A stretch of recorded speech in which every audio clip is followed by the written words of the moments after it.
I just wanted to talk to you about primary and secondary suffering. As practitioners of mindfulness meditation, this is a subject that's going to impact our practice. It's going to come up at some point. The Buddha gave a teaching in the Arrow Sutta about how, as human beings, we're all prone to suffering. We're all prone to pain in our lives. We all know this from our own daily experience. But what do we mean by primary and secondary suffering? In the Arrow Sutta, the Buddha talked about the fact that at some point in our lives, and probably quite frequently, in fact, we're all going to be hit by one arrow. This is our primary suffering. Now, let's just look at this in terms of an example. If, for instance, you have an accident, let's say, you fall over, you hurt yourself, you bang your knee, you bang your arm. Now, here is primary pain. Okay, this is the inevitability of life. Accidents happen, circumstances arise, and pain sometimes follows as a consequence. Sometimes it's physical pain, sometimes it's mental and emotional pain. But we can't escape this primary suffering. At some point in our lives, we're all going to experience that.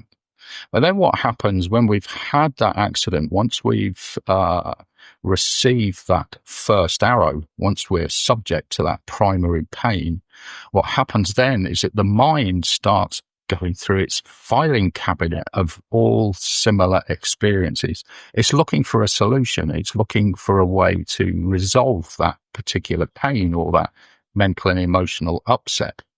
And as a consequence of this, the mind then starts catastrophizing. It starts to imagine and fabricate potential outcomes. What if this pain is never going to go away? What if I've got it for the rest of my life? What if I'm disabled? What if I'm disabled and then I lose my job? And so we start building these scenarios around our primary pain. This is the second arrow. This is suffering that we've built on top of that primary pain experience. Suffering is not inevitable. Pain is the primary pain. This is certainly inevitable. We're all subject to this and we all experience this. But the suffering is not inevitable. This is something that the mind creates. It layers on top of the primary pain. And of course, we can actually do something about this. Mindfulness meditation will give you the tools to be able to move towards your primary pain in a way that prevents you from layering up that pain with secondary suffering. You can examine that pain, that primary pain, and you can start to notice that primary pain exists now. It doesn't yet exist in the future. The future doesn't exist. It's a mental process. It's a mental event in your head, just as the past is. So if we're subject to a particular painful experience, as time goes by, we start to build that pain into quite a solid, substantial experience. We've had it for all these years or maybe all these months. And maybe it's going to go on for many months more or many years more. But actually, the only reality that exists is this one right now, this little bit of pain in this present moment.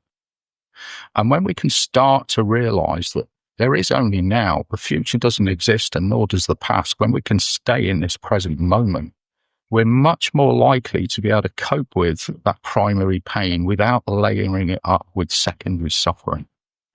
When we practice mindfulness meditation, we can become aware. We can step back from those emotional responses. We can step back from that thinking process, and we can just be aware of what exists right in this moment, instead of catastrophizing and building a scenario that may or may not arise in the future. And even if it does arise, it doesn't actually change the present moment. Moment is all that exists. So practicing mindfulness meditation is going to enable you to move away from this experience of secondary suffering. It's going to help you just have that first arrow, which you can't avoid, but at least that's all you've got, that first arrow. Don't fire a second arrow of yourself. And that's all that second arrow is. It's your own fabricated catastrophizing. It's what the mind does. You can't stop it doing that.